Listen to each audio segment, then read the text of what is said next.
Welcome to Around the Board, episode 70, recorded September 30th, 2025.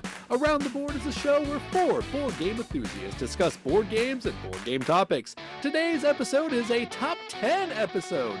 It's the top 10 games you should get to start your collection. Now let's meet our hosts. Today we have John, the baseball card collector Theismann, Kelly, the Funko Pop collector McClaughlin, Tim, movie collector Aberli, and Daniel, the comic book collector Connors. Now join us around the board. Hey there, everyone. Hey, so, as you guys can see, we have a guest today, Tim Aberli. I think I said your name twice correctly now. Is that incorrectly both times? But you did. Dang it. I think he said it was Aberli. You got it. Aberli. Yeah. I said Aberli, didn't I? Yeah, you put the wrong emphasis. I like to be a good Aberli. You say Aberli. There you go. Sorry about that. I thought I had it. I don't care. You're good. But everyone who watches this knows I'm horrible at the English language. So, but it's cool. It's cool. But hey, Tim, welcome to our show. And as we ask every guest, woo, that was dynamic. That's so weird. My camera keeps doing that. And I don't know why. I'm trying to figure out. Hey, no, it's cool. I thought it was your crew doing that or something. Yeah. It's more like my gremlins. Tim, tell us why you are a board game enthusiast. Well, if the shirt doesn't tell you why, right? The Board Game Rundown, I am the founding host and one of three hosts of the Board Game Rundown. We do a live show. We do a lot of studio stuff. Daniel has been on our show a couple of times and will continue to be on until he gets sick of us, which hopefully doesn't happen anytime soon. But yeah, I've been playing board games for a long time, and then finally kind of had the opportunity to start recording videos about it, and now I can just kind of justify the hobby even more because I got to keep putting out content, right? I'm not even doing it for myself anymore. I'm doing it for the people. That's right. You're obligated. That's the only reason I play games now is for the people. That's right. Not even for my own joy and pleasure. Mm-mm. Yeah, no, actually, as soon as you start a podcast, you immediately hate games. It's everything. A known fact. So it's like being a Star Wars fan and you hate all the Star Wars movies. Yeah, you have to then hate anything that didn't come out, pre 1985. Yeah. Wow. Wait. I think you even hate more than that. My theory is Star Wars fans actually hate Star Wars, period. Like, they like this memory they have of Star Wars, but nothing, including the movies themselves, will ever live up to it again. And I think they're angry on the inside. So that's my hot take. As a Star Wars fan, just an overall unhappy existence. Yeah. No, it checks out. Yeah. So, hey, Tim, I do got to ask you something. On your show, you're always titled as Timbot. So I do wonder, is Timbot does that mean you're like the bot in all of the board game forums that are just rage baiting people? Exactly. Or what's the bot about? So it was actually a nickname I kind of had for a while, where I had a buddy that I worked with, and he just always called me Timbot. And that was better than the other nickname that people were trying to get to catch on, which was Timbo Teabaggins, because of the Lord of the Rings was coming out. And I'm like, please no.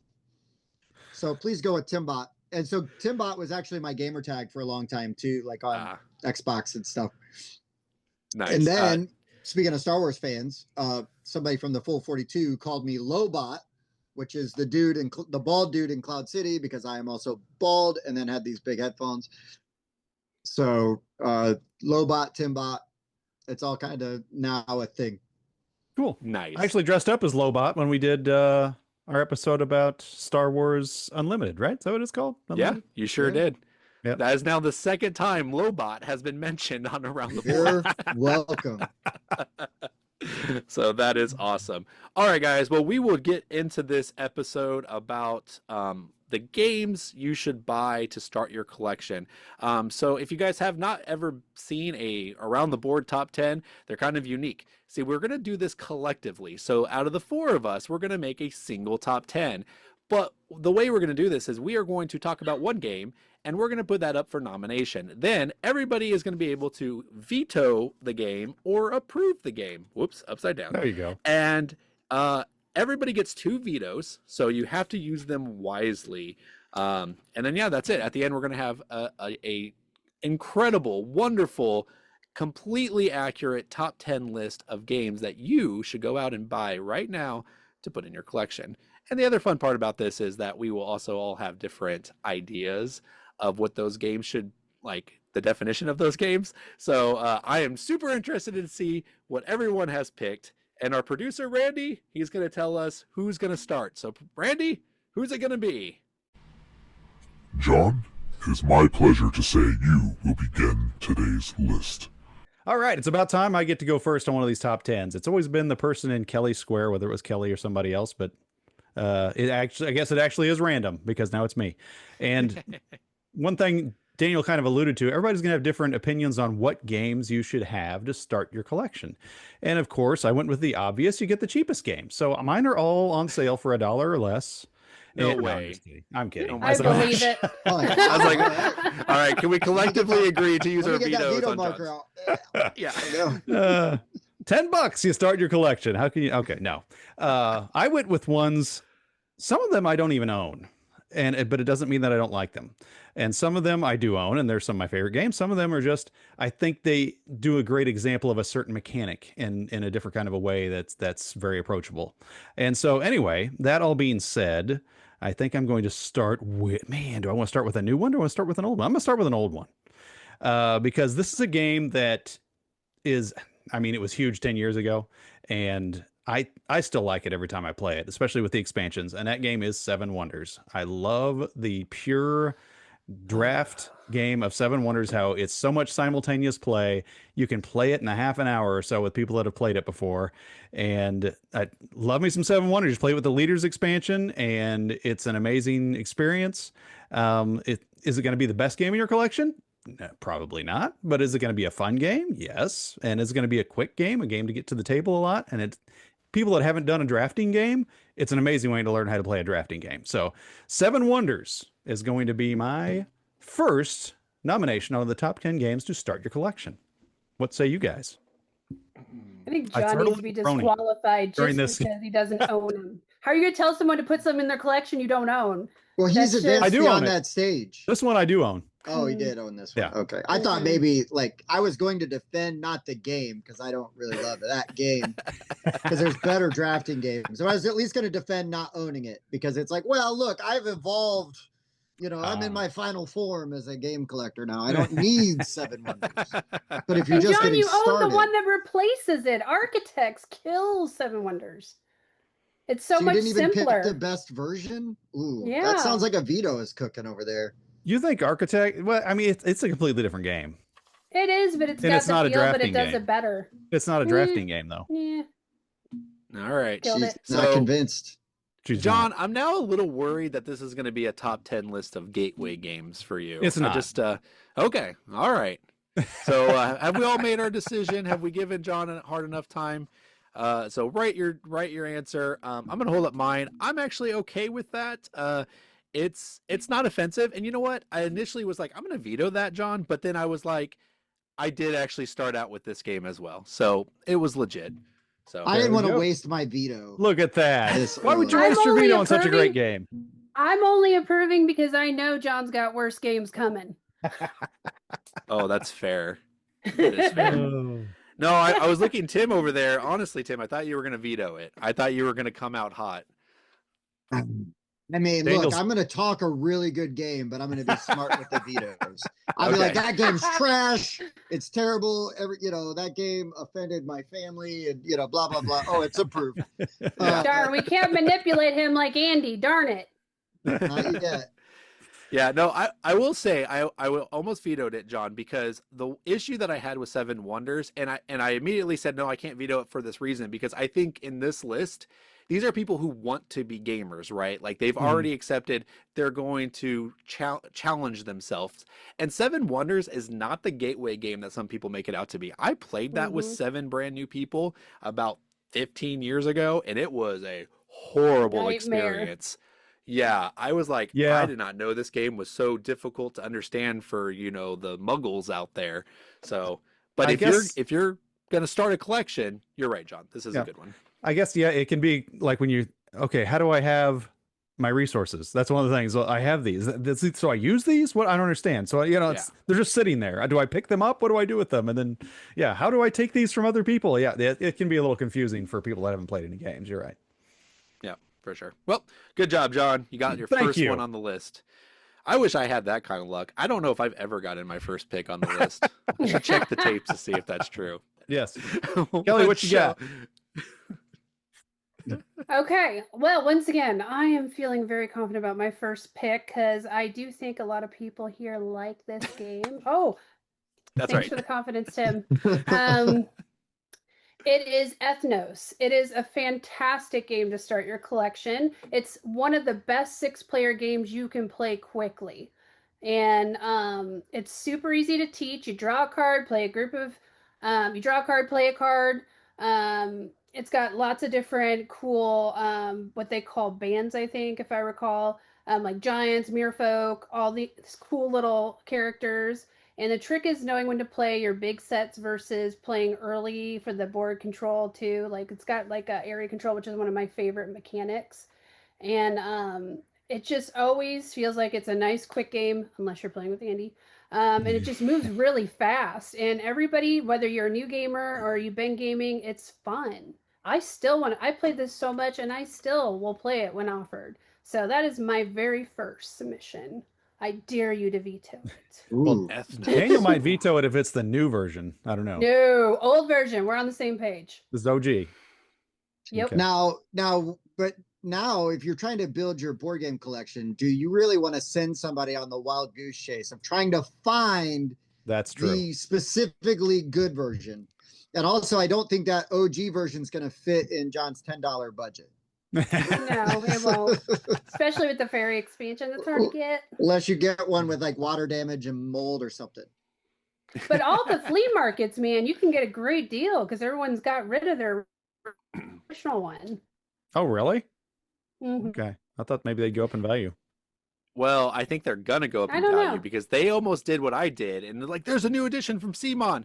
I'm going to trash this old one and go all in on the new one. And I am so glad that I didn't because that new one, like, okay, it's still a good game, but there's coloring issues. Like the purple on the board is different than the purple on the card. So that's super confusing. And then when you look at the deer, you're like, I have no idea what a deer does. Like, I don't know what their power is. Compared to the monkey, like I was like, but now when I saw a wizard, I was like, oh, you magically get to keep 3 cards, you know? I'm like, that makes a little bit more sense. And then they went to all the iconography. Oh terrible! That new edition is almost unplayable.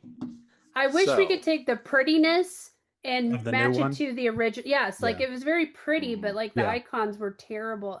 I kept like, I know how to play this game, but I'm getting messed up by these new cards. Yeah. All right. Are we ready? All right. I'm going to veto it. What? Oh. Yeah. Daniel, you're the one that likes the game. No, you're right. I do love it. Listen. Just this is why I'm vetoing it. I'm being a jerk. That's why. Okay, let's move on. No. Okay, guys, I am so offended by that new edition. Like, there has never been a game that I have played that has made me so mad. That's okay, John. Call me a game snob. I played this game with 2 people who played the game before and 2 brand new people. And by the end of it, I was furious at the game because everyone was like, you thought this was a good game? And I'm like, oh, it was when it was playable.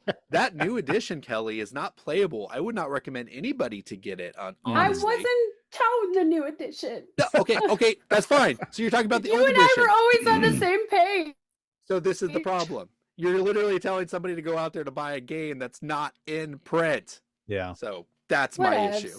That's hard to do. If you are a seasoned gamer, you know how. You got the ways. There's ways to get your hands on this stuff. It's but you're starting a collection. But you're not a seasoned gamer. Isn't just starting their collection. I think you're great, but I can't go with that logic. I you know. Now these other guys are bums. You're great, but unfortunately, I can't agree with you. Keep sucking up. It'll get you everything. You got it.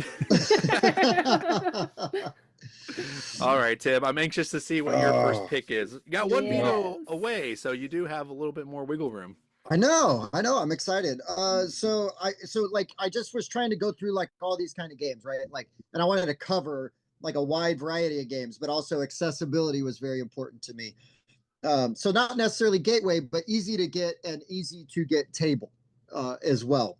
So I'm just gonna go with like my go-to game that does it all. It has drafting, deck building, engine building, and kind of some set collection with modular boards. And I'm talking about Taverns of Tiefenthal by Wolfgang Warsch. So this is my favorite Wolfgang Warsch game. And you're running a tavern. Everybody's running a tavern, and you're going to draft. So you have drafting. Also, you're drafting dice. So you're going to roll dice. You're going to keep one, and then you're going to pass them. And then all those die are going to go onto your board and activate the different spots on your board. You're also playing cards from your deck until all your tables fill up. So you can buy more tables. So you've got more spots for guests to show up at your tables. You can buy like temporary modifiers to like have better versions of the actions on your board. Or you can pay a bunch of money and flip over part of your board to just have the better version of it there permanently, which is going to be worth points and stuff at the end of the game as well. This game does it all. It's got a ton of modules that just come right in the box, and I feel like the game is so straightforward that I almost just play with all of the modules right off the bat. Oh wow! But I could rear it back a little bit if I felt like, hey, this is a little, maybe a little overwhelming. But it's so elegant in its design, and I just love this game. It gives you a really nice sampling of all these different types of play styles and game mechanisms. So, Taverns of Tiefenthal, Wolfgang Warsch. It's an amazing game that gets overshadowed by another game I might talk about later.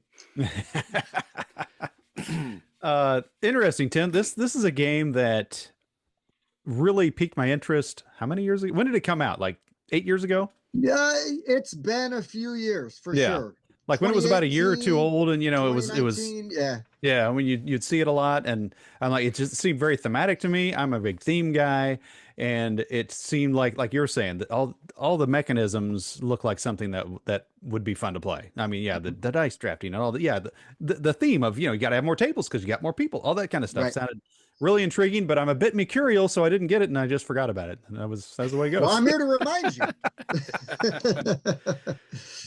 Yeah, no, my story might be the same. I've never played the game, but right on. I will say your description of it was really good, and the thing I like the best about your description for this list is that it was modular. Because like if you are new to the hobby, sometimes this stuff can be overwhelming, but now it can grow with you. So I kind of like that. You can keep adding, and it has built-in expansions. You play it, and and now you're like, oh yeah, well this, I can just sprinkle this in now. We're gonna do this, and that just kind of adds and none of it is overwhelming, and none of it feels excessive. It all just perfectly just kind of joins in the flow of the game really well. So nothing, because some games will have an expansion or a module, and they can just bring things to like a halt.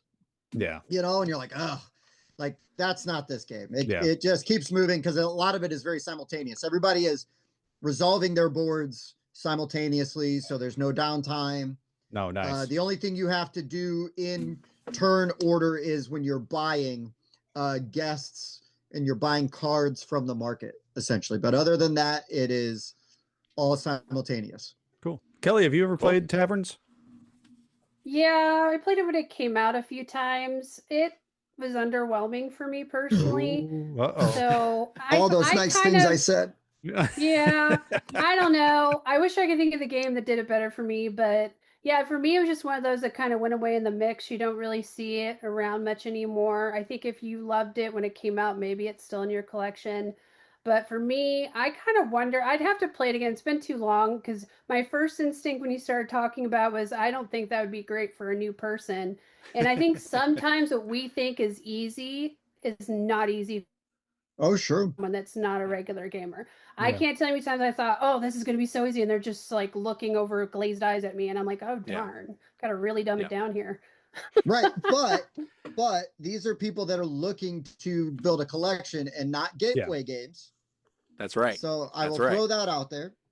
I'll also say you would have had a much better time if you'd played it with me. Just saying. There you go. Okay.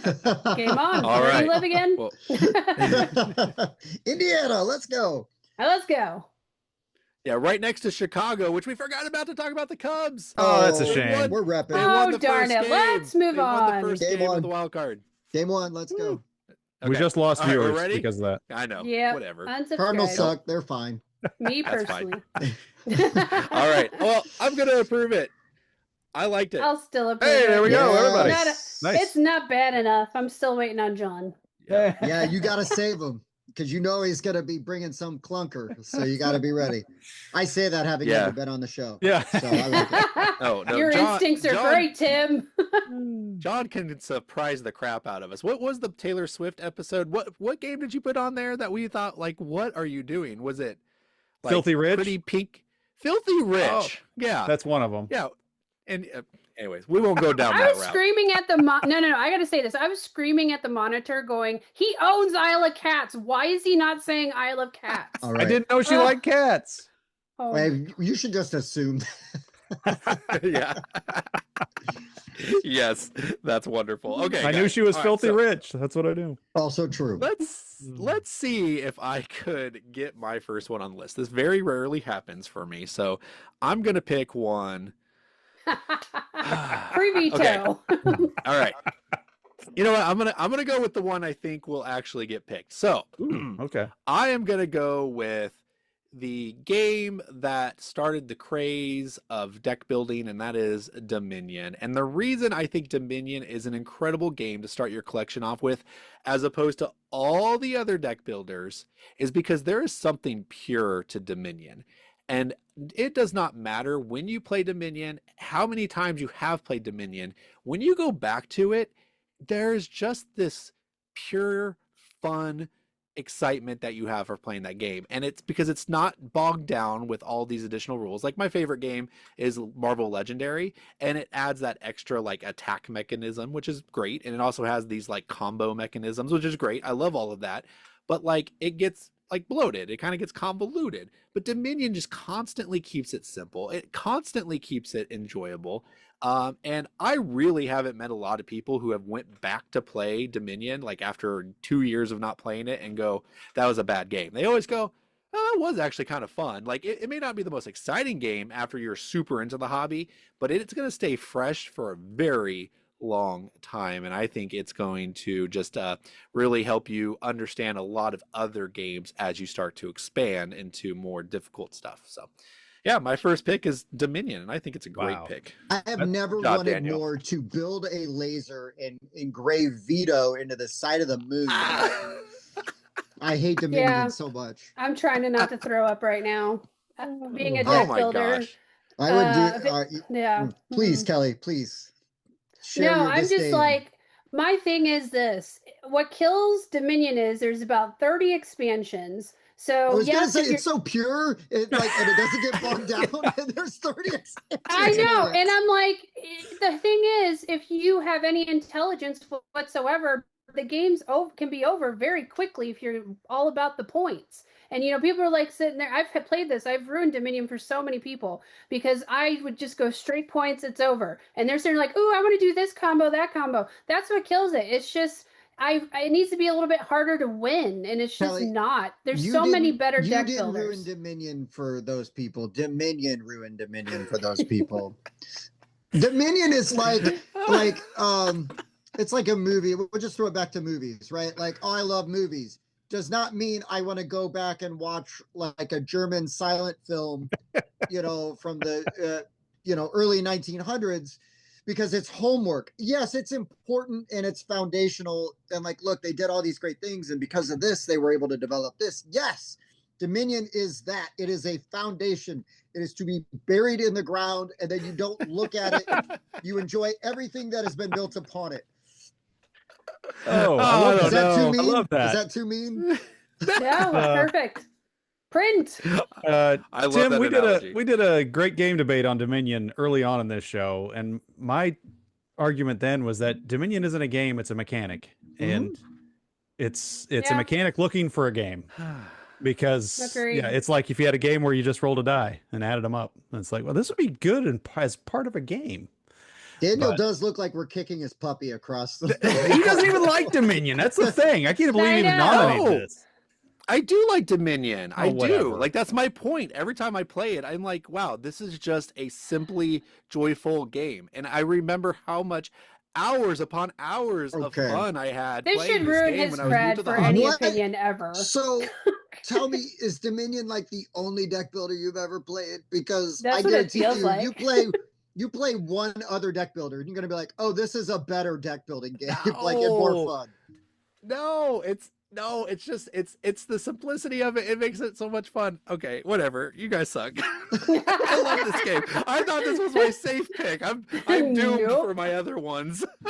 Yes, you are. All right, go ahead and give Ready it to me. What do you reveal? got? Remember, if you all veto it, you all lose a veto. Oh, Yeah, I that's know. fair. You gotta decide how Some much things you are hate worth the this. risk. Some things are worth the risk. All right, let's see them. 3, 2, 1, reveal. No. Yeah. Yes. I knew he I would thought- do it. I Yeah, knew you I guys thought knew maybe- I was gonna do it.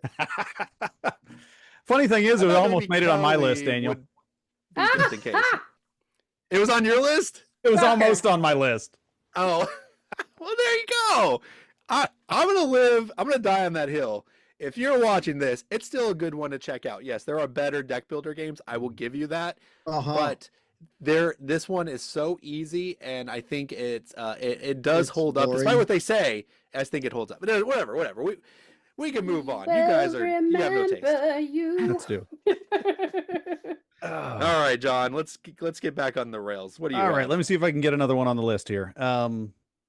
So I'm not going to do an older one this time. I'm going to do a newer one that's been featured on the show, and that I thought Kelly might have had as her first one. But that one is going to be Finspan, because I think it is of the 3 span games, it's the one that should be on your top 10 games that you would start a collection with, because it is the easiest to get to the table, and it kind of teaches you the mechanics of the other span games. If you want to get into them, then they'll be easier to teach. And and I just love how it takes what happens. And to me, I don't know, Tim, you didn't see us talking about this before on the show, but I don't think Wingspan is as approachable game as everybody acts like it is. Overrated. I think Finspan is the more approachable game of all 3 of these. I think Wormspan is a waste of time, in my opinion. But Whoa. I think Finspan hits the niche, man. If it was the first one to come out, it's probably the only one I'd buy. But anyway, Have you even Finspan played is on my list. Wormspan? I don't What's think that? you've even played Wormspan yet. I've played it like 3-4 times. I love Oh. the theme of Wormspan, but I've never played it. I Yeah, played you Gotta gotta play envy it. that. I played Wingspan and thought it was fine, but did not understand the insanity around it. And I played Finspan, and I'm like, this is the game that There we go. Wingspan should have always been. Yeah. You're not running like just Daniel's you're not gonna ruining it explode. with just like the edge strategy, blah blah blah. You know, I don't know. We played Finspan and we're like, holy crap, this is really good. And did not actually with a dude in our group, Mike, one of my co-hosts that loves Wingspan. That's one of his all-time goats. And I think even he liked Finspan more. So He just can't admit it. So yeah, John, you struck right, because this was on my list. Ah, And see I there. I just assumed everyone was going to shoot me down. You'd be my only person. But I'm with you. Like it's elegant of the Finspan, or the span games. It is the elegant one. It's simplified. I really love the tension of when do you go ahead and hatch your eggs, and start making those schools, and what end game bonuses. And for me personally, I hate the cards where I help people. So like I would always get those cards and be like, I'm not going to use them. Screw you guys. Well, Before John, Daniel says this real quick, I'm going to say this because it's not simplified, it's streamlined. And I think it offers a lot of really good decisions. Daniel's going to say it doesn't, but when you're saying, it's like, well, I can get this fish down. It's going to a place where I want, but it's going to help people. Do I want to do that? This one's going to work well with that one, but it costs a lot. I'm going to give these cards. Do I want to do that? So, okay, Daniel, go ahead and It's how trash the game. fast you can build that engine and go. Yep. No, I'm not gonna trash it. It's funny. It's like I get this reputation of being a Wingspan hater. I give it a 7. Finspan, I give it a 7. Like, it's a fine game. But like Tim, I don't understand why people are so ecstatic about it.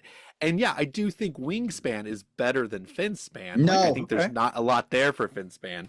No. But John, you said elegant, and I just want to say I feel like it's more of a mechanic in a game instead of a game itself. Touche.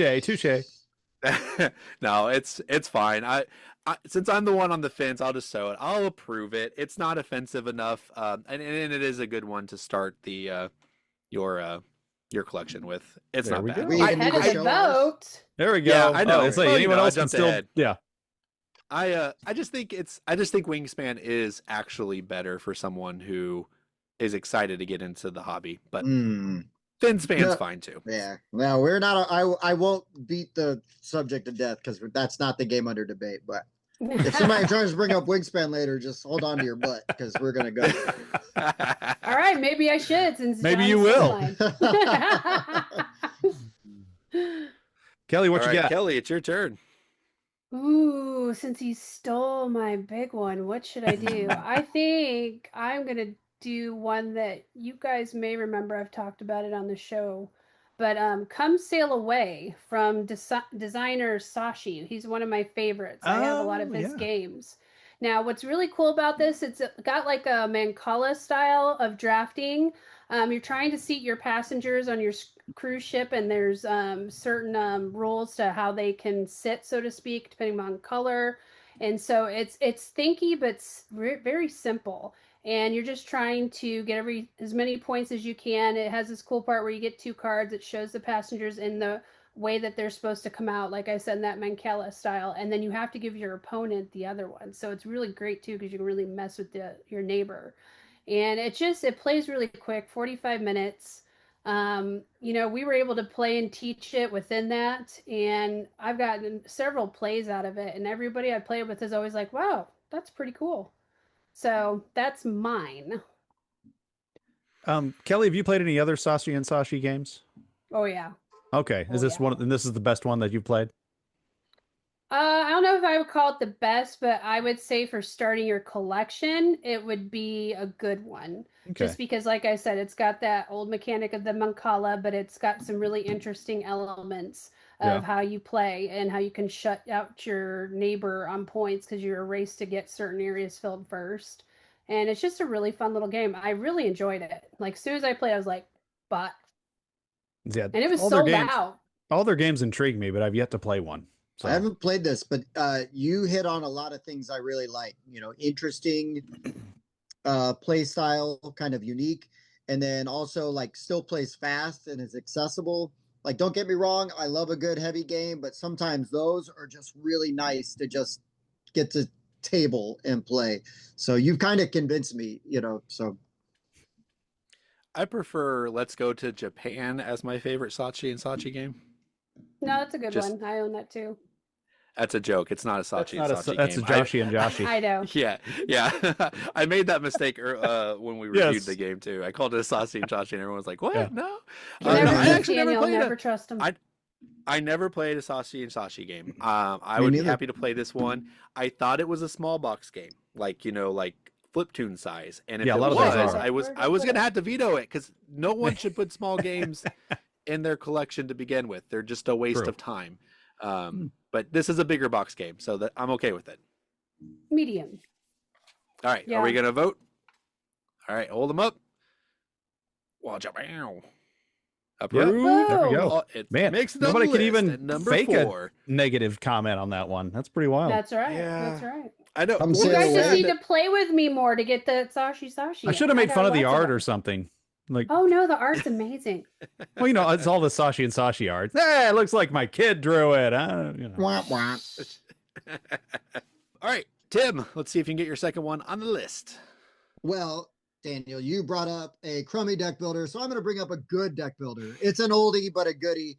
It's not without its flaws because it is an older game, but it's so good. And I'm talking about DC, the deck building game, because you get to play as one of these DC superheroes. You got Superman, Batman, Martian Manhunter, if you have the promo, Flash, Wonder Woman, and there's probably somebody else I'm forgetting. There's several standalone expansions, what you're doing is you've got your cards. They basically generate power, and you're going to use that power to either buy cards to add to your deck, or you can fight the supervillain, and then you're going to add that supervillain to your deck, and then reveal a new supervillain, and then that supervillain's going to have like a one-off power when he gets revealed that's going to potentially affect everybody, and then you're going to keep going until that deck of supervillains has been run through.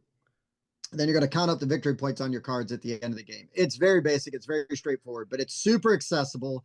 It has tons of great art, tons of great comic book characters littered throughout, because again, they can't just all be Joker and Riddler. Like, they got to go with some weird deep cuts. So there's some weird characters in there, but usually the cards they make sense, as to what you can do. And like, it kind of the card ties into what its function is. So it is a little thematic in that way. But DC, the deck building game, pick your favorite one. I like Heroes United, which was the second one that came out, because that's got all the Green Lanterns and the power rings and stuff like that. There's also a Teen Titans, and there's I think there's even a Teen Titans Go one. And then there's tons of like mini expansions and all kinds of stuff. So I've got a ton of crap for this, and I have played this game a lot. And unlike Dominion, it's fun. You are a Man of Steel, bringing a DC game to the Marvel party here. That's right. Yeah. That's right. Oof. Can I get a free veto for this one just because it's DC? Just not let this count. No, just use it, Daniel. Just use it. It's Go okay. ahead. It's fine. So this is the thing. DC Deck Builder, it's a fine game. It's whatever. But like the thematic disconnect is so off for me that like when I saw Legendary, I was like, okay, this feels so much more like I'm a superhero doing superheroic things. DC never did that for me. But I would not recommend Legendary as a starter game either. No, I love Legendary as well, but not a starter game for sure. So DC Deck Builder is the better pick for this list, right? I suppose, right? But not better than Dominion. You had me till there, Daniel. Jeez Louise. Well, Tim, I'm gonna pick on you like I do Andy, where I'm gonna say you really sell it when you say opening up it's not without its flaws, because I was really hoping it would have flaws. So yeah, that was yeah. Listen, this game sucks, but you should get it because. But then you go into the list of characters, and here's what most people hear is blah, blah, blah, Batman, blah, blah, blah, blah, blah, blah, because nobody cares about any of the other characters. Joker, unless, I'll at least defend him there. That's not the character you can play. That's one of the villains. Joker's not in there? If you play villains. There you go. Then you can. Which I have. I was like, wasn't he on the box? One thing that might help me vote for it is the Gentleman Ghost in this game at all. Ooh. Unless he's in an expansion I haven't played yet. He is not. But they do have a Watchmen expansion. They've got a Legion of Superheroes expansion. They've got a Justice Society expansion. Justice Squad? I don't think I was going to say, is Harley Quinn in it? Harley Quinn's cool. A lot. Oh. When are they going to come out with the Marvel expansions? For all my crap about this game, if they came out with a Marvel set, I'd buy it. I'd buy it and play it. Yeah, of course you would. You'd buy Marvel marbles. Yeah, they've done some really interesting things with it as it's expanded. But I just even love busting out the core set. It's a comfort game for me. So, all right, cool. All right, are we ready, guys? We ready to go? Let's hold it up. I mean, it's superheroes. I can't veto. There's a veto. Thank you, John. Yes, John. I was gonna say he had me at Harley Quinn. I love it. I love the Batman universe. Was so relieved it got vetoed. There you go. So here's the thing: is the next game I pick, I'm just going to be like, this game is super flawed, just to get John to use his other veto. I like it. Let's do it. Yeah. Tactical. What's your rationale, John? And then I'll explain my reaction. A lot of it is just I'm not a huge fan even of the one you like, the legendary or and that's characters I'm excited about. So I couldn't imagine playing a game that I'm not excited. Like I said, Batman, that'd be it. That's the only thing that does it for me. And I think most people are, the MCU brought in a lot of Marvel fans, and DC just keeps rebooting on all their movies. And so it's hard for them to generate a huge base to get excited. They're starting to do it now because New Superman's good. Yeah, Superman's good. The Justice Squad. It was great. I loved all the characters in it. It was Justice great. Squad, yeah. So that's what I say. Does it have Justice Squad? Well, it has Guy Gardner, Hawkgirl, and Yeah. I had no Mr. idea there was Terrific. actually a Green Lantern that was interesting. So Yeah, believe it or not. and a lot of people still don't know that. So I think that's what makes it a lesser game. And if it's a lesser game of a game I'm not even that crazy about, then yeah, I don't want it on the list. So. That's fair. Okay. All right. I reacted that way just because I don't think it would fit for everybody. I think you have to like superheroes and you have to like DC. That's why I went with the Minion, the basic, and it's the vanilla, but because of it, it doesn't get in its way. I think the theme of DC deck building and interesting. yeah, I understand. Thanks for eating grape nuts for breakfast, like while we all want to eat Fruit Loops. Hey, me and my kids love shredded wheat, not frosted shredded wheat, just shredded wheat. Man, are you 75? Yep, we are. Man, they're saving on toilet paper. That's why. That's right. No problems here. All right. God. All right. Let's see. So I went with the Minion as my safe pick. Now I'm just terrified. I think there are some that there's one I'm gonna. Okay. I think all mine are gonna get it vetoed except for this one. This one's gonna make it. Okay. I think I'm not a big fan of the verb and verb genre, roll and write, whatever, flip and fill, verb and verb. That's what we like to call it. But there's two that stands out to me. It's two that I truly enjoy. One is Cartographers, which is about shapes and stuff, but some people aren't good with the visualization. So my pick is going to be my other one that I like, which is Welcome To. This one, you are flipping a card that has a random location on the piece of paper, and you're trying to just fill in these numbers from 1 to 13, but if a 7 comes up, you got to decide, because there's only 10 spots, where do I want to put the 7 at? So there's these really interesting like push your luck elements in this game, essentially, or you're trying to like levy your odds and trying to figure out where I'm going to put this number. Also, that number has to correspond to an action you get as well, so that could add some variation too. So I really needed a 7, but this 7 is associated with the pool, and I don't have a good place to put a 7 pool, so I'm going to wait for another 7 to come up.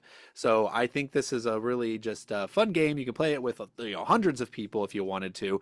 No one's ever going to do that, but I think we played it with 10 though. So like it's just a great game to bust out. It's I think endlessly replayable. It's very much like like in the same way like Yahtzee's replayable. It's just something you can just sit down and just do and enjoy it. And even though the variation of the game may not change very much, the thought exercise changes is enough that it makes you go, okay, I think I'm going to do this time, or I'm going to pick this card this turn, hoping for something else later. And I just like the way it makes you think. And I think a lot of people are going to enjoy that. I feel, don't veto this. Dude, I almost fell asleep while you're explaining it. That made me hate verb and verbs. No, really? You went from a game from talking about a game that is like a nice grilled steak to then throwing that steak on the ground and it landing in the dirt, and then be like, "Oh, it's still good." No. Okay. Can I change it to Cartographers? But I hate Welcome To. No, you cannot. You should have better instincts. Okay. All right. For those who are actually watching this for educational purposes, sure, get Cartographers if you're not afraid of the polyomino thing. I think it's a vastly superior game, but I think Welcome To is more approachable by more people. That was my only reason I picked that one over Cartographers. So, well, Welcome To is also just less finicky and less what do they call that? Fiddly, than fiddly. Oh wait, I have to draw these little things in here. And then you're like, oh, what did I write there? Did I draw? It's if you're not very good at doing the things on the paper, it's going to get confusing for you. Exactly. So Daniel's amazing at it. You look at Daniel's page, it's like, oh my gosh, this is like how you should teach the game. All right. I'll only give you. I mean, it's one of the earlier roll, flip and writes, whatever you want to call it. But I am so sick of these type of games. There's mass market. They just infiltrated it like no one's business. And to me, it's the same thing. We do a thing, we mark a thing. Like, it's so boring. I'm so over it. And Welcome To is one of the absolute bottom ones for me. Oh. So now I gotta say something. Hate that you brought this up. I gotta say something, because what sets it apart is most of the other ones are, there's maybe a theme. The theme is usually just fill in stuff and cascade and do other things. This one doesn't do that. This one doesn't do cascading stuff like it. You're literally making decisions about the future every time you put something down. And that's why, like Daniel was saying, sometimes you'll be like, you know what? People always go for parks and they get all these points. I'm going to go for parks this time. I'm not, I'm going to throw everything else aside, and you can make that decision, or you can kind of let the game come to you and see what happens. But you're not doing I'm doing this so I can do this, so I can do this, so I can do this, and put a 5 here and put a 2 there and put a 3 there. That's what most of the other ones are like. That's the ones that, well, yeah, because they need to just find a way to mildly make amusing. it interesting. Mhm. Yeah. Yeah, I mean, the combos are good in other games, but all right, well, let's vote on this. Man, I'm pulling a John in this episode, apparently. All right, what do we get? Oh, Kelly's Dang first you. veto. It was worth it. Wow. I thought it'd be John, but who knew? Daniel just lost his mind. Wow. These were my 2 safe picks. That was, man, that's when you I start just- talking about it, it's like, I can't believe that wasn't on my list. Clearly, Daniel just showed that he's never watched one of our episodes, because Dominion we always trash, and I always complain about flipping rights and rolling rights. So like when I play one that I like, it's kind of a big deal. Like, Yeah. hey, like cartographers, I really like, because I think it's interesting without being overwhelming with all the cascading things, which I don't Yeah. mind in the right game. But Yeah. Yeah, you would have been safe with that one. I would have been okay with it more than the others. which is why she wouldn't let you change it, because she really was hot to use that veto. Revenge was mine. All right. Well, we have 4 on the list so far, and we've all used 1 veto. So let's Yes. see if we can get the other 6. John, what do you got? Well, I'm going to be tempting you with a veto, Daniel, because this is a game that's one of my favorite games, and I think it's a great economic game that you can play with about anybody. It has historic relevance, and it's about building airline routes, and that game is called Pan Am, and it's a game that you can take the best parts of 18XX What? play it in 45 minutes. I love Pan Am. I love the decisions that it brings. I love how cutthroat it is. I love playing it at 4 players almost exclusively, because you have the crowded board. You're trying to figure out what other people are going to do. And it's because sometimes they're not going to do the easy thing. I try not to. I try to do the unexpected thing and really mess people's plans up. And then you can get so overwhelmed with trying to plan other things. I forgot I didn't keep a guy to actually put a route out this time, so I can't even build the route that I planned to build. What was I thinking? Things like Sounds that so can much happen fun. too, because there's so much going on in the game. And yet it's simple and it's easy to discuss, and it's a worker placement game. Gives you a good thing about worker placement. I love how things resolve in a certain order too. You put everything out and then you resolve everything. Not boom, I'm going to do that. You can say, you think you're going to do that? I'm going to bid higher. I'm going to do that now. And so that's another thing about it, is you can bid on the different spots, most of them. So if somebody puts something there, doesn't mean that that's taken. You just got to pay more for it. Just another reason I like it. Pan Am is my next game up for your consideration. This is the first Prospero Hall game, right, to pop up on the list. Those Yes. are pretty accessible. You find those in big box stores. I have not played Pan Am, but I will say that at least being a Prospero Hall game, you know that it's usually pretty well put together. Whether it's like an amazing game or not, I won't say, but I will say you're getting a decent value in that box. Mm-hmm. My only counter to this, it falls in the Wingspan territory. It's a fine game. I don't hate it. I just didn't love it when everyone else did. And I will say our friends, the Evans, who love 18XX and love Pan Am, I'm going to see if they agree with you that this is the one of the quick parts of an 18XX. I think Ryan's going to vomit in his mouth when he hears that. But I do have a quick story about this. Okay, so I'm at church, and there's a lady there who knows I plays board games. She goes, "Hey, I just got a new board game called Pan Am, and we don't know how to play it." And I was like, "Yeah, sometimes it's really hard to like learn a game, but we'll go watch a video and stuff." And she goes, "Yeah, okay, that's it." But I was like, "But what's causing the issue?" And she's like, "I don't know how to start." And I was like, "What do you mean?" She's like, we don't know what to do. Like, we don't know, like, how do you take a turn? Like, what is a turn? And I was like, "Well, you just put a guy out on the place called worker placement."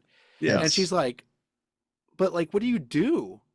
And I was like, I don't know if I know how to explain this to somebody. I was like, you know what? If you call me over and you want me to teach it to you, I'll be happy to teach it to you guys. She never took me up on it, but I was just dumbfounded. I'm like, she didn't know how to play. Like, she didn't know how to start. Like, that's such a weird thing to think about as a completely muggle, you know, someone who's no idea about board games.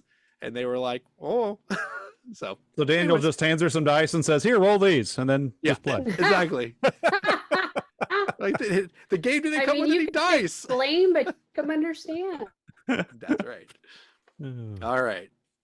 Well, let's go ahead and get that one up for a vote. And despite what John thinks, I'm going to approve it. I don't know. I've never played it, but sure. Nice. Yeah. Oh, you got to play it, Kelly. Same. You don't have to. Yeah, you do. The only complaint I'd have against it is that I think I've only seen it at Target. So. Well, yeah, but that doesn't make it a bad game. Exactly. As Tim was saying, Prospero Hall. There you go. They've made great games. They've made great accessible games, and this was actually their first one that was a little bit more Euro-y even. Yeah, it was really. Yep. Wasn't just kind of like a Ameritrash theme soup game. So yeah, it's fine. All right. Well, Kelly, let's see if you can get number 6 on the list. Well, this one is going to get everybody from the 80s and 90s excited because it touches on one of our favorite games, Tetris, which is Project L. It's a fast, puzzly engine builder. It has beautiful, colorful polyomino pieces. I mean, very well-constructed game. Every time you finish a puzzle, you gain new, better pieces, which makes later turns feel super satisfying as you build your stack of completed things. And once again, kind of that engine builder, like I mentioned. It's quick to teach. It plays under 30 minutes, and it just has that, I just played, I want to play it again immediately. Yeah, no, Kelly, that's not a bad pick in my opinion. Project L, when you first said it, I was like, this is too basic, but I do like you said it's something that you just want to play again. You just want to keep going and going and going. It fits the role of the small box games, but it's not a small box game. It actually is like a game in there, and there's actually stuff to do. So it's a good pick. I think I like it. Yeah, it's nostalgic and new all at once. Okay. Do you have anything to say about Project L, Tim? No, I've never played it. It sounds delightful. I don't know. Okay. Well, let's see if this Tetris ripoff is going to make it to number 6. Yeah. It's going to make it through me. What, John? The second veto. No what way. a punk! Oh, come on. I believe he's used both his vetoes on me. Were they both on you? He did. I think so. Huh. I don't remember the other one you vetoed. Man, well, shape up. My gosh. I think it's just revenge for all my smack talk. My goodness. That was, How could you veto something so awesome? Like, what's wrong with you, John? Well, you can't spell loser without an L. And that's what that game sounds like to me, is Project Loser with a big old capital L on it. It's, me with abstract games. No way. Every time I've seen this game, like, who would buy this? There's no way. I mean, it's a verb and verb, dude. Like, it's a verb and verb. Do you really need a theme in your verb and verb games? You have it in Welcome To. That's why it's one of the best ones. All right. So, yeah, Hot take, John. Yeah, there you go. Your theme obsession is becoming we're gonna have an intervention. If there's an option for a theme, why not have a theme? That's what I say. Tim, Yeah. Yes. All right. let's see if you can get number 6. Number 6. Okay, so guys, you know how when I put on a deck building game on my last attempt, I was just fooling. That was fodder to get people to waste vetoes. I now have the best deck building game, hands down. It's from Renegade and Direwolf, and I'm talking about Clank. So Clank, you are deck building, and you're also moving down a board, and you're trying to grab those treasures. It's got bag building, deck building.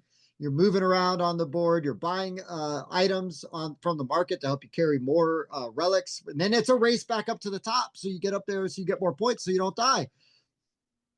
Clank's a must. It's probably my favorite deck building game, like legit. And it's got a great fantasy theme that's accessible to everybody. The dragon is great, and there's tons of expansions. You can play Clank in Space. You can play Clank Catacombs if you want the tile laying version, but OG Clank is great. It's solid. No warts on this bad boy. None. This one is good. No flaws. flawless. Tim, when I was on your show, I was thinking, me and Tim, we could game together. Like, this guy's going to get the games on my shelf played.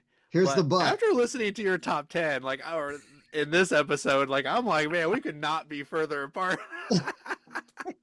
I have a love-hate relationship with Direwolf. I get what they do. I have not, and I appreciate why people like them. I have not found a Direwolf game that I've been excited about yet. And but a deck builder definitely needs to be on this list. So I'm gonna keep trying. I got a bucket full of them. I'm just gonna keep throwing them out until we get one on here. Who's Daniel kidding? If they did a Marvel game, he'd be all in. Well, yeah. Marvel Clank, make it happen. Yeah. Dude, I'd play that. That'd be pretty good. Tim, I've never played Clank, but I really love the Hunger. And maybe it's because the I like the Hunger too. Yeah, there we go. Good. Yeah. And I've heard people, Andy in particular, says, well, Clank is a better version of that game. And I think the theme drives me away from Clank because it is the fantasy theme rather than I love the horror, the comic horror of the Hunger. I'm a horror really guy, so I love when you get a great game with a horror theme. Yeah. But yeah, Clank's fun. The legacy version's really good too. If that's your jam. Yeah. All right. Okay. I got through 4 sessions of Legacy game with Andy and really? just quit. Yeah, our 4th fell away, but I actually think Clank is a really good one. I have no issues with it. I guess we'll see if it makes it on there. Look, we're holding Daniel's. He already held his up. Approved. All right. Clank's not horrible. I just don't like pressure luck games. There's an issue with pressure luck games that I've come to terms with. They're not my games. I don't want to play them. So Clank is okay, but with that like pressure luck of like, I'm going to stay in, but then someone's like, I'm running out. And you're like, well, I wanted to do more, but whatever. I guess I'll leave now. Like, no, don't do that. That's the boring way to play. You're like, okay, see you, chump. I'm going to get more points. Good point. Yeah. All right, so we got Clank, and just any Clank. I do want to play. He said OG. Legacy. Okay. I specifically pitched OG because I feel like that's the most accessible version. Clank Catacombs is my favorite, but it is a little harder, and there's some more rules. It's a little crunchier. But if you're going to go foundationally, right, like I'm building my collection, just go with that deck builder. You're going to be good. All right, it's not as mean as Catacombs can be if you make mistakes. Okay. All right. So can I get one on the list? Oh my gosh. I haven't got one Daniel, yet. there's not room. There's just no room for you, sir. Now who's got veto still? I think John's out. I'm out. You guys each have one. Okay. All right. Let's just do this. I think one of the most fun things about getting into the board game hobby is when you realize you can play with just all of your friends. So while Welcome To would let you play with all 100 of your friends, they vetoed it. So I'm going to scale it down a little bit, and I'm going to say play with 10 of your friends, and that is going to be Secret Hitler. I think everybody should have a social deduction game in their collection. I know my first social deduction game that I really fell in love with was Shadow Hunters, which was like a weird like bang type of game, but like it doesn't, like it's kind of clunky, it doesn't explain things well, and it kind of didn't age well. But Secret Hitler kind of gives you that same, like, it's just the best social deduction game out there, period. I mean, they say Blood on the Clock Tower, but then that's like big and massive and whatever. But Secret Hitler, if you want one, I think that's the one to go with. A lot of people would say Resistance instead, but I think the problem with Resistance is some people get so like meta with it, and then they're just like, that's not how you played, and because he did this and you did that, then that means that you are the spy. And it's just like, I don't know, it just becomes too mathematical at that point. I think Secret Hitler is just pure lying to people, and there is nothing better in a game than when you, the way the game works is you have one person gets to look at 2 laws to pass, and they have to give it to another or 3 laws to pass, and then you have to give 2 of them to the other person. Well, if you pass blue laws, huzzah, the good guys win. If you do red laws, then boo, the bad guys win. So you're a bad guy and you look at these 3 and you're like, I'm going to give this person 2 red. And then that person looks at it and goes, wow, I got 2 red. And they play a red, and that person goes, I gave him a red and a blue, and he played 2 reds. That person knows, and he's just like, you, oh my gosh. And now for the rest of the game, one person definitively knows that you are that one, and they are just screaming like, guys, you have to believe me. He is a bad guy. There's so many fun moments in Secret Hitler. And despite what Kelly says, I did not walk out on a game of Secret Hitler with her, but I did Oh, yeah. I did want to punch her in the face. I got him twice being Hitler, sucker. Yeah. She metagamed it though, because she was totally like, hey, I was Hitler last time and I lied. I wouldn't do that to you again. Oh and my she God. did. And she got really like I think she even cried at one point. Oh my God. I was like, no, this is too I went much. all in like, you are my friend. How could you do this to me? Oh God. You know Yeah. me. Yeah. Our relationship has not I been have the no same since. What can I say? But hey, she won. It was worth it. It was Yeah, worth it. it. All right. I own the wood Now, box I don't know- super fancy version of Secret Hitler. Oh, I am nice. 100% on board. You started naming other social deduction games, and I'm like, don't change it. Don't you dare change your pick, because I'm gonna have to like torpedo this thing. But Yeah. you wrote out Secret Hitler. That's the correct answer. Nice. Yes. Now, Tim, I do want your opinion on one that I do think is actually pretty decent, and that is Hail Hydra. Have you played that one? Hail Hydra's fine. Yeah. I got it and then I traded it because Okay. I just Same. liked Secret Hitler better. It's fair. I wanted to like Hail Hydra more because I love the theme, obviously, and I like the aesthetic. The design of it was really Oh, cool. it's beautiful. Like Yeah. the art and everything is great. It's a great looking game, but I forget what I traded it for because it was a while ago. But like I was like, well, I already got other games that do the same thing, and they really hyped for this, and I was able to get something kind of harder to get. Yeah. So Oh I was wow, like, really? good Okay, cool. deal. Yeah. It's fair. I haven't played mine other than the one time, but it's Marvel themed, so I had to keep it. So, Yeah. anyways, that Of was a course. divergent there. So, That's all fine. right, John, what do you think? Before we social move on, deduction I games? do need Okay. I gotta add one thing. Huh? Honorable mention. Can you guys hear me? Go ahead. Okay, We're I couldn't respecting tell. you. We're waiting with bated breath. Yay! When we're talking about social deduction games, because you said Now we can't hear you. I do love this game, but I really think Avalon needs to be, thought of too, because I played that game thousands times. That's so much fun. So I don't know if That's Secret like the Hitler's the medieval best. version of Resistance, right? Yeah. Isn't that all Avalon Yeah, is? but it's is way Resistance? better. It's way Well, that's a better, though, low with bar, Merlin. though. That's like Resistance is like I stepped in dog poop. Moving And on. Avalon maybe is like, oh, I almost stepped in dog poop.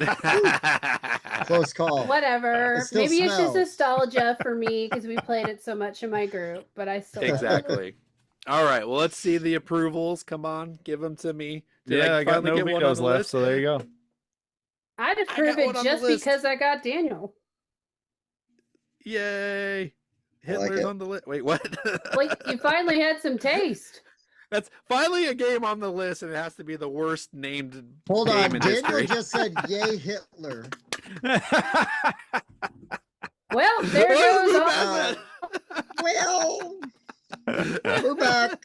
Yeah, I might have to edit that one out. Don't you I do dare. not approve Don't this you message. dare. That's You Patreon leave level. that in. Yeah. You leave that in. All right. Save me once again, John. Before we move on to my pick, real quick, in that example that you gave where you're handing somebody 2 laws, the other thing that's interesting about that is they hand you one of each, and you're like, is he on my team? Because like if you're Hitler, you don't know who's on your teams. You You're gotta like, be smart about it, dude. yeah, so like, okay, maybe he wants me to play the. Oh, he played the red one. Oh crap, he didn't want me to play that. Yeah. Yeah. Yeah. Sometimes it's like, I'm gonna give you these 2 just to find out what Yep. you are. Yeah. Yep. And Yeah. you can choose like if it's early in the game, you can be like, I'm gonna pass this blue one. Like Yeah. I might be on the red team, but I'm gonna pass this blue one Mhm. because I just need to. Yep. We got time. We got Yep. time. Yep. exactly. Yeah, I compared this, and why I said Shadowhunters, which I will say is outdated. Why I compared the two, though, is because I do like the game, just like Shadowhunters, where you can definitively know something. Like, Mhm. I can know that this is a thing, and now I have to try to convince the other players. And that's what Yeah. Shadowhunters did as well, too. Like, I can look at your thing and be like, oh, Mhm. I know who you are. Yeah. Now, how do I convince everybody? I like that Yes. in a social deduction game. Yeah. Yeah. So, Me too. That's pretty awesome. yeah. All right. Anyways, getting to my pick. I can see all of these having issues getting past, but I think this one might make it. And I'm surprised Daniel didn't mention it. Because we don't have a skirmish game on the list yet. Oh. And what is the best skirmish game ever created in humankind? That would be Unmatched. And you can start it with a little set of 2 players that matches whatever theme that you love. There's a new one coming out, Lee versus Ali, Bruce Lee versus Muhammad Ali. Can't wait for that one to come out. I mean, a little 2-player version of that game, which sounds amazing, which is completely different than having, Sherlock Holmes and Dracula, which is completely different than having Jurassic Park, which is completely different than Marvel. And you can pick and choose which ones you want. I think that's what the plug and play is, what really makes this game so cool, and how they really seem to play test it well, where the characters and their abilities versus other people and their abilities, and how's that going to work. And there's so much that has to go into that, and they do a great job with it. And I'm not always a fan of restoration games, but I love what they did here. Unmatched is a game I'm wildly crazy about, and one of the few skirmish games I really like. So there you go. Unmatched. Yep. On the Approved. list. Approved. One of my favorite games of all time. Shocker. And everything you said was correct. Yep. I've never you played. hear the words Unmatched. coming out of your mouth. Oh, you've never played Unmatched? I Really? love skirmish games. I love skirmish games, Wow. but I've never played It's- Unmatched. It's You can amazing how they make the deck so thematic to each character and Sure. make their abilities so, and even how you run through the deck, and not just how it looks. Some people think theme is the decoration, and it's not. It's so much more than that with these games. It's Right pretty on. it's pretty wild. Yeah. Right on. Tim, with your love for Marvel and you like skirmish games, pick up, like, blindly, just pick up the Marvel sets. They're probably going to go out of print here soon. Yeah. You will not be disappointed. This game is just fantastic. Each Yeah. deck is so individually customizable, and or not customizable, but it's customized to that character. Yeah. They Sure. play so different, and it's just one of the most accessible games too. So easy to learn. I can literally teach this game to a group of 16 people who've never played simultaneously in like 5 minutes, and I have, and it's Yeah. just I was gonna fantastic. say that's a very So- specific example. So now here will be my counterpoint to Unmatched. Okay. As someone that, like me, obviously I have a board game problem. Okay. My problem is, if I get into a game like Unmatched, I'm gonna want all of it. And Okay, that's yeah. gonna get really hard to do. And some of those really cool characters are gonna be hard to get. Especially once they're gone, right? Because I bet you, assuming they don't jump the shark, that Bruce Lee Muhammad Ali set is going to be super popular and very sought after. And I know there are some Unmatched sets that are out of print that everybody hounds and goes for. Yeah. So my counterpoint would be to Unmatched. If the ship has already sailed on the characters that would have brought you in on that Yeah. box set of the 4 characters, right? Because it's like 4 characters Yeah. usually, but sometimes Yeah. 2, obviously. Yeah. But if the ship has sailed on that set of characters that, like, oh, I want those guys. Oh, it's out of print. Well, I Yeah. guess I'll settle for womp, Yeah. whatever. Well, the way they're doing it is they're going to be like Disney. They're going to put things in the vault. So unless it's an intellectual property, they're going to get cycled. You just might have to wait for a new one to come out, because they were competing against themselves at the game stores, and the game people were like, well, we don't want to keep buying this game because it doesn't sell, because Oh, I have sure. so much of it. So they're rotating it out. So unless it's intellectual property, you should be able to have access to it eventually. That's fair, but it Yeah. also sounds like you're a corporate shill. No, I'm just kidding. No, it's actually a really smart marketing thing that I Yeah. had not considered. That's really smart. That's really Yeah. interesting. Yeah. Yeah, and they did their base games are Battles of Legends, and they did Volume 1, Volume 2, and then they said Volume 3 will be the last one. And they did that because people were like, well, I can't get 3 until I get 1. And they were like, well, no, that's not the case Yeah. either. So they decided to get rid of all the numbering as well. So yeah, and it's going to be around forever. And I think you're always going to be able to get what you want unless it's intellectual property. And Tim, as someone who's not a completionist, I don't have volume 1. I have volume 2. I have volume 3. And then there's some whole sets that I'm like, nah, I don't really need that. And then some whole series, I'm like, I don't need those either. I'll get the ones I really like. Strong individual. And there you go. That. Yep. I respect that. Something. I bought Buffy. I don't even care. And Sure. The Witcher. I don't even know who the Witcher is. Oh, his name's Geralt, and he looks like Superman. Looks like There you Superman. go. Yeah. All right. Well, let's And see he if that plays makes it on the Warhammer. list. Yeah, he plays Warhammer. That's right. Yeah. No, of course it's on my list. Yay! Hold Ah! on. Let me tell you why. What? Let me tell you why. It's He's for off none the of show. Get him off. It's for none of the reasons that I said. Okay. I went metagame with this. Look at the list and how many games John has on there. Oh. Okay. No, that's Someone fair. had to stop the rampage. Yeah, that would have been the fourth. He was bringing the heat. He was too good at his job. It was too good this time. I honestly, That had to hurt, Daniel. You guys sold me on Unmatched. I'm not gonna lie. I gotta check it out. But I will not make it a cornerstone of founding collection out of spite and jealousy. How good John's list is. So I applaud you, Tim. I got so wrapped up in it. I lost the forest. Right of what's important. That's right. Yep. That's right.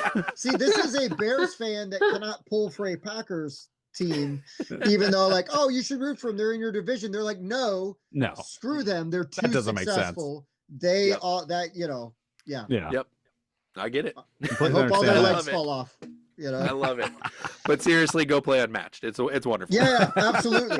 It sounds great. And I know a ton of people that love it. And you guys, I think, and actually what you had said, I almost changed my vote when you told me about sort of that marketing strategy with how they're rotating stuff. I'm like, that's freaking brilliant. That's super smart. And I really love that because I really appreciate it when companies keep things in print. It's not easy to do because of the nature of the hobby.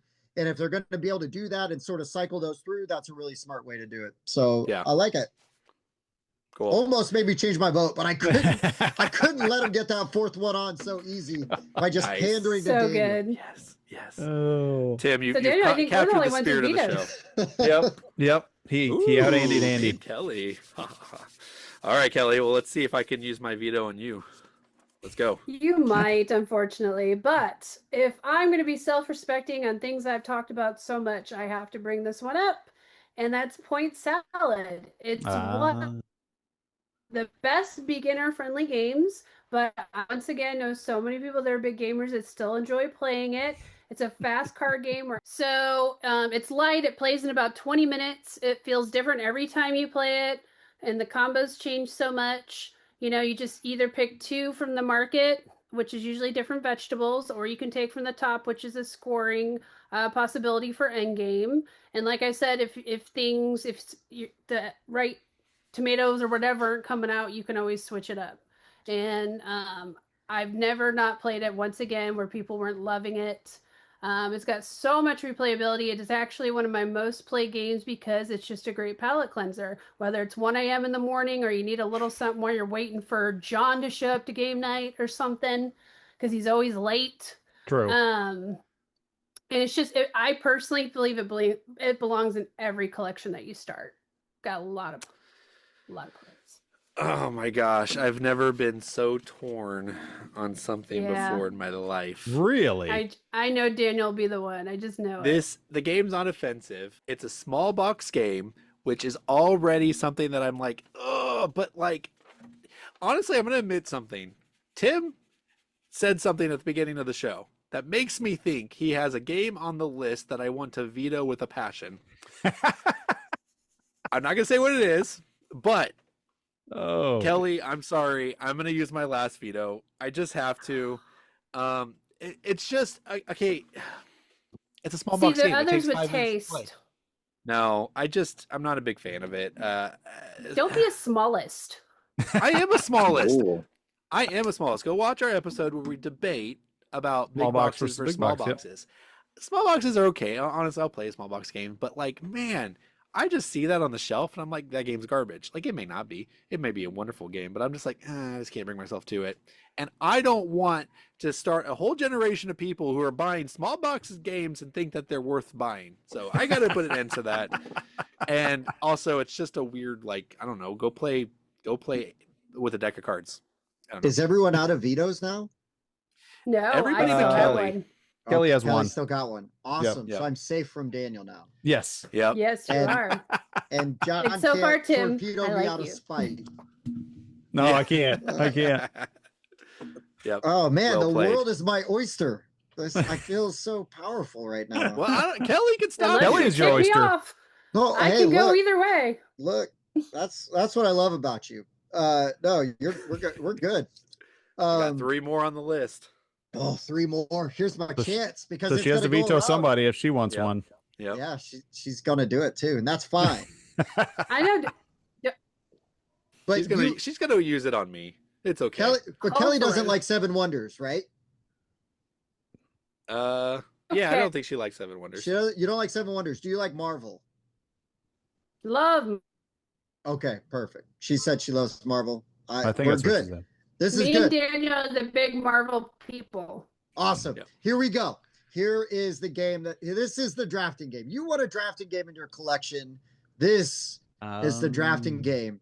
And I'm talking about Comic Hunters. Come on, it is filled with amazing comic book covers. Thank you, sir. Yes.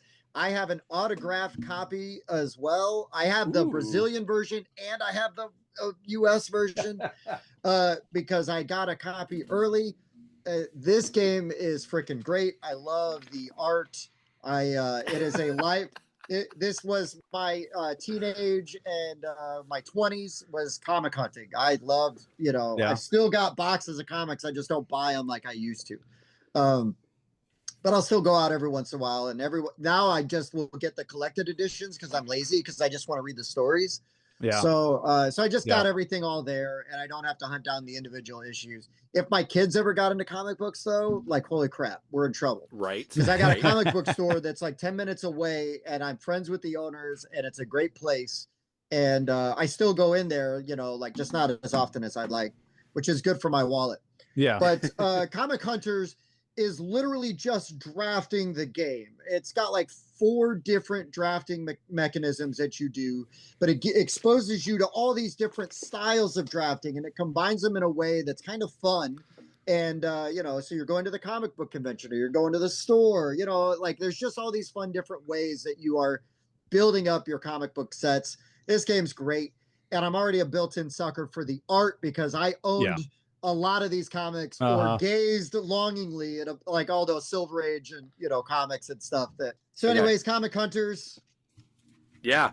No, yeah. Easy. You got it approved. Yes. Yes. I know. I was like, Since we I all was gonna own it, it's say, kind of hard to we not all approve own it. it. It'd be funny if I vetoed that after we Yeah. all own it. Would be. Yeah. It would be. I got 3 on. I feel good. Good job. Yeah, you're good. Comic Hunters is wonderful, and I will say if the theme, I vetoed hit the DC Deck Builder because of the theme, or someone did, but I was glad it got vetoed because of the theme. This one, I say the theme is actually a strength. You don't have to like Marvel. It's just collecting anything. You could put a Funko Pop on here. You can put a baseball card on here. It's just the idea is that you are collecting something, and it's just really cool that it happens to be comic books. And But I like the theme way does that you've got to make the game. spend the cards, some of your cards to add the other ones to your collection. I think that gives you some good decision making there too. Yeah, that's a wonderful mechanic. So yeah, I like to compare Comic Hunters to modern art. Modern art is just a bunch of auctions in different ways. Comic Hunters is a bunch of drafting in different ways. So super cool. All right, so mine, Kelly is going to use hers on mine. I just know it. She. I'll just hates hold this me up now and since she I'm wants out. to. So I'm going to go. Actually, you know what? No, okay. Well, this is what I really want to put on the list. And I know Kelly would veto it, so I'm not going to put it on there. But I wanted to put Power Grid on the list. I think Power Grid is a great Euro game that actually Start stays. collection? Come Yes, on, bro. I do, because I have faith in the people that they are good enough to handle Power Grid because it is a simple, easy to learn game that has Yeah, so much bring your depth of calculator strategy. to do all the calculations. No, I I get it. can't I even get let it. you talk. I get I'm it. so But offended by this game. that's not on the list. That's not on the list. My other honorable Ugh. mention is going to be Zolkin for the same reason. I just think a good worker placement, solid, meaty game needs to be in someone's collection. But I know both of those would be vetoed by Kelly. So I'm going to go with one that Oh hopefully no, she I doesn't. own Zoken. I own Oh, you Zoken. wanna- Okay, well, I tip my hand. The one I think you will approve, though, is one of my favorite games, and that is Stockpile, the game of insider trading. It gives you the whole feel of having an economic game, but it's a really dumbed down economic game.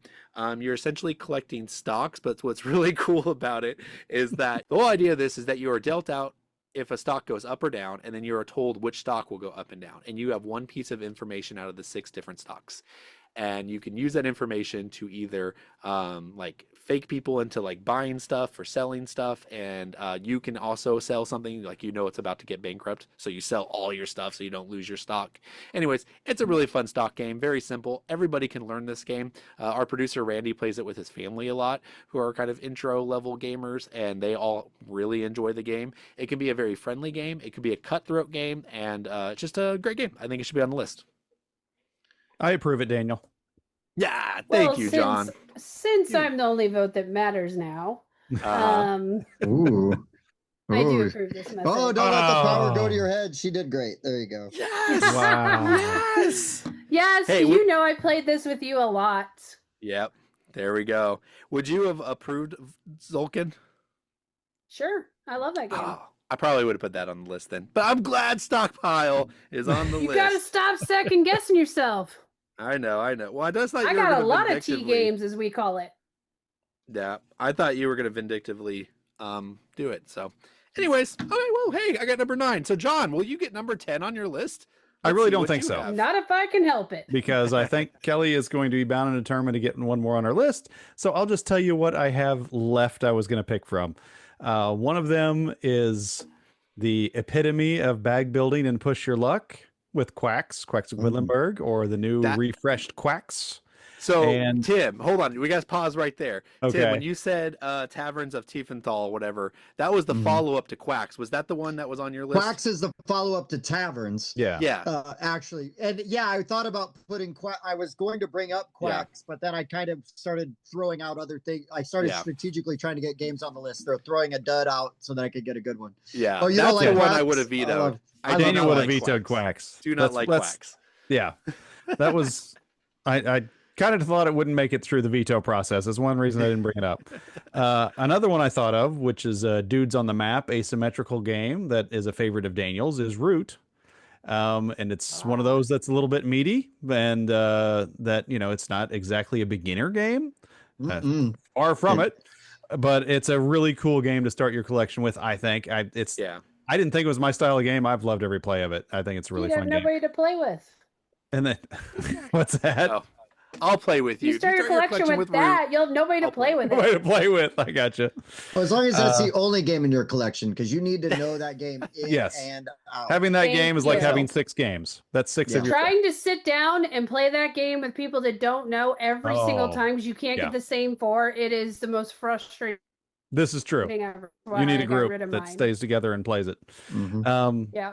So those aren't the ones I'm going to put on there, but either way, Kelly's going to veto it anyway. So I'm going to go with the T game, but it's not one of the real T games. It's 12 Rivers. I can't see it. It's actually Tribes: Dawn of Humanity, because this game came out in 2019 at Gen Con, and Andy and I, it was our most played game at Gen Con. I knew you were going to veto it. It didn't matter what I put on there, but it's a great... I was really like, what if he does a game I'd actually like? Have you ever played it? Don't need to. Yeah, okay.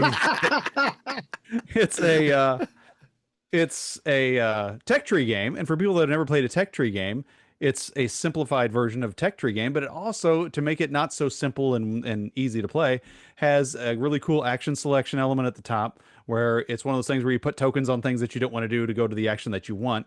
And if you take one with the tokens on it, you get the tokens.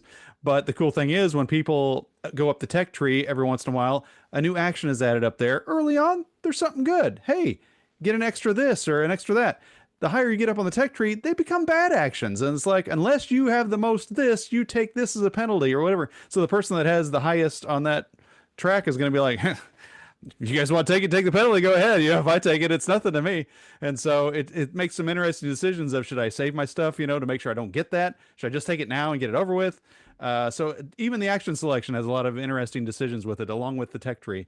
And one last thing cool about it is, if you're stuck on your tech tree, one time during the game, you can make your own branch to the tech tree over to something else. So you can skip something that's hard for you to get accomplished and go over to advance in another part of the tech tree. It's pretty cool. So if you've never done a tech tree game, it's a great introduction to it. Tribes, Dawn of Humanity. Take that, Kelly. You convinced me. I proved it. I mean, once again, their votes don't matter, but I wasn't kidding. Gone. I figured as much. Yes. Bye-bye. I'm going to prove it. Okay. All right. I've never played it. Tim, have you played it? No, but I like tech tree games. Yeah. Yeah. There you go. I didn't know it was tech tree. I'd give it a tech tree game a try. Yeah. But I rolled my eyes along with Kelly when you said it. I bet. That was the type of John game that I thought we were going to be peppered with, but you did a good job this time. You did. Yeah. Even stole one of my recommendations. So. There you go. I wanted to Kelly. veto Seven Wonders, but I. Oh. Yeah, that one still sits pretty heavy. Oh well. Yeah. All right, Kelly. Kelly, what are we stuck with?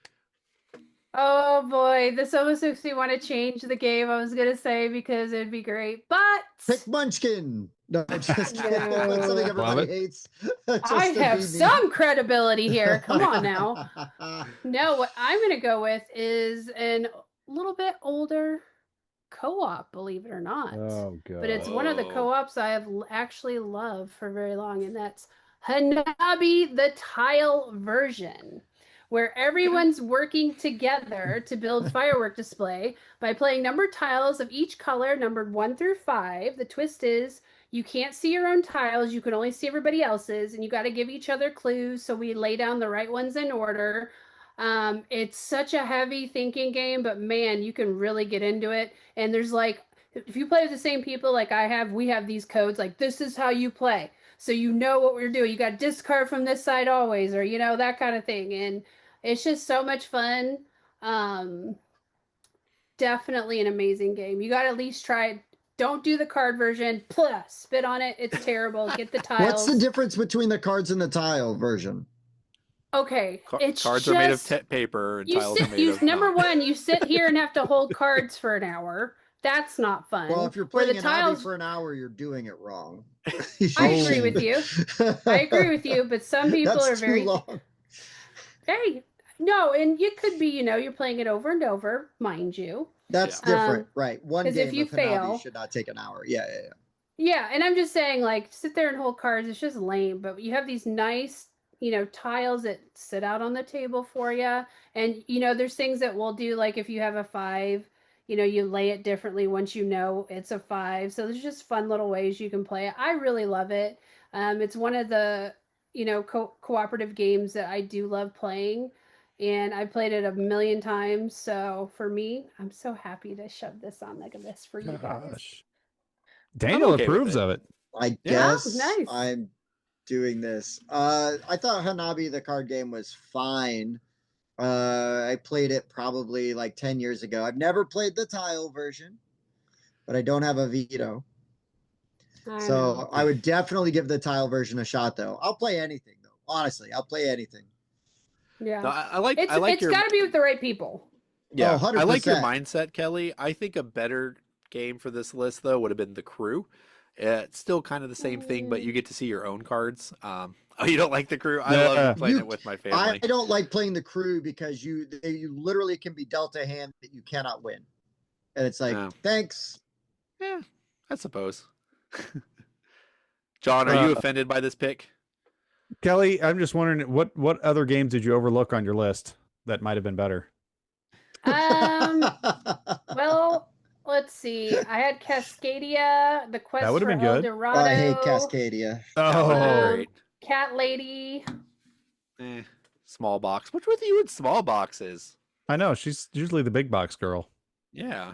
The gang. I knew Daniel would have Alright. vetoed that one. I Yeah. would have No. vetoed the gang. Yeah. You'd Yeah. have 3 Yeah. vetoes. You could get rid of all the vetoes if you'd have put that on there. Yeah, I That's hate the why gang. I waited. Like, I knew hey, I'd somehow let's end up play here. poker, but make it less interesting. Thanks. But Thanks, see, the once gang. again, it's who you play with. I'm telling you, it can be anytime. Once again, I've played this at many player counts. We have had some big games, and it's always had a lot of discussion. It's just been a lot of fun. I'm telling you, you got to try it because I played it it with made a bunch Andy of a people. co-op. I played it with a bunch of people that have played poker, myself included, like a lot, like back in that poker craze in the early 2000s. So we all knew how good our hands were. And so it was like not a challenge at all. Like, oh, I feel really good about this. Okay. Like, because you're not trying to bluff your teammates, you know, because it's cooperative. Mm-hmm. Like we didn't like, I mean, it just was not challenging at all. Like if we played it with people that don't know how to play poker, I would just get mad because I'd be like, you idiot, that hand sucks. What are you doing?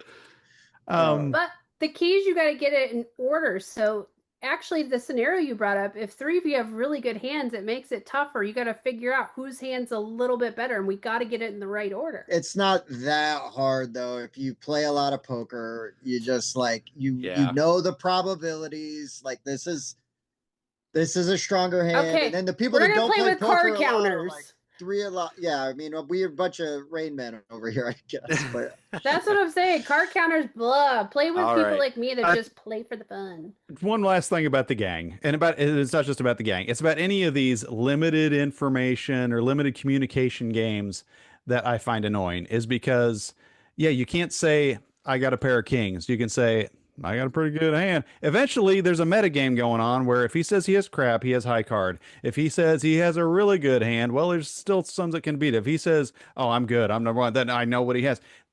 It lends itself to too much metagaming where it's I don't understand. It's and that's all poker is, right? I mean, literally that's what poker is. Yeah. Poker is not the cards in your hand, it's the people across from you. You know, it's what they think you have. Yep. Yeah. So then when you make it co-op, yeah. Sorry. I'm sorry, Kelly. You're wonderful. I don't mean to, hurt your feelings. But the gang sucks. My feelings. There's just some higher level games that aren't for you. Oh gosh. That's true. That's true. I will roll around in the mud with my DC deck builder. I'm fine. Give us your All right, so give us your honorable mentions if you have any left there. Yeah, I'll throw a few out real quick. Tumbling Dice is just a game I absolutely fun. love. Okay. Super fun. Yep. Requires no thought, but it is a great crowd pleaser. Super fun. Sheriff of Nottingham is a bluffing game that I love. Okay. I didn't bring it up because I think Secret Hitler is a bluffing game that I like better. Yeah. But I enjoy Sheriff of Nottingham. You've got to have either the first edition though, or the Disney Robin Hood version. Oh, okay. Like the animated, because that second edition is ugly as sin. Okay. Themon as well. Yeah, if we were going to go with a good Euro though, give me Inferno from Grand Gamers Guild. It's thematic. The choices are really interesting. It's a beautiful game. It's definitely would have been the heaviest game on the list that I would have put out. It's based on Dante's Inferno. Yes. But that game came out this year or late last year, early this year, and it is in the running for like one of my favorite games of 2025. So nice. Wow. Nice. Yeah, we were gonna no get copies that. of it left at Gen Con when I went to get one, unfortunately, because that was one of the ones I wanted to get at Gen Con, but it looks really cool. Yeah, It's I was great. supposed to play that with Tim at Gen Con, but Gen Con got in the way of that. Gen Con gets in the way of a lot of things. That's a big commitment at Gen Con playing that game. Yeah. You know what? I played it at Origins. Now I just taught one other guy, but we play fast, and we played it with a teach in an hour with 2 people. Okay. So if you're not like overthinking it, now once you add a few more people, you're going to add some time. Mhm. But I think you even at like 4 players, you get that game in 2 hours if everybody just kind of, like let's keep it moving. Like make good decisions, but don't like at everyone else's expense. Yeah. But yeah, so those were sort of my other ones. Okay. I immediately got rid of all of my small box games once Daniel started complaining about those. Because like Flip 7 is a Wise. must own. Sausage Sizzle is a must own. Look at this. Yeah, look at all the love there. Daniel's too snooty. You And then can't if you win. wanted a good tabletop skirmish game, you could either go with Ankh or Kemet. I think both of them are great dudes on a map games with asymmetric powers, things like that. Yeah, Gotcha. those would have been great choices. Better than Root. I love Root, but I don't know. Listen, I think Root's good, but Root's like a lifestyle game. Yeah, and for it's sure. hard to build your collection around lifestyle games unless you're only gonna have 10 games in your collection, and those are like the only games you and your group play. Which, hey, maybe we're helping them. If they start with Root, then that's where they'll end, and they won't go down everything the else we sinkhole mentioned will be so easy. Yeah, exactly. That's true too. All right, well, there's our top 10 list of 10 games that you must add to your collection. Let us know how we did. Is this a good list or not? And then were there any that should have been on there that got thrown off, like Unmatched? Just tell Tim how horrible he was for picking that one. And then Tim, thank you for joining us. It was a pleasure having you. Tell them where they can find you. Oh yeah. Anyways, join us over at the Board Game Rundown. We're on YouTube, Instagram. We have a Facebook group. We stream live on Twitch on Wednesdays for our Whiskey Wednesday show, where the whiskey is optional, but attendance is mandatory. That's what I like to say. And Daniel comes on there every once in a while when he decides to slum it with us heathens over there. And it's a good time. I will extend the invitation to our other guests if y'all ever wanted to pop on sometime. It's very free form and rowdy, and we like to have a good time, just like you guys, right? Give each other a hard time. Definitely. Love the games you love, and then attack your friends for the games that they love.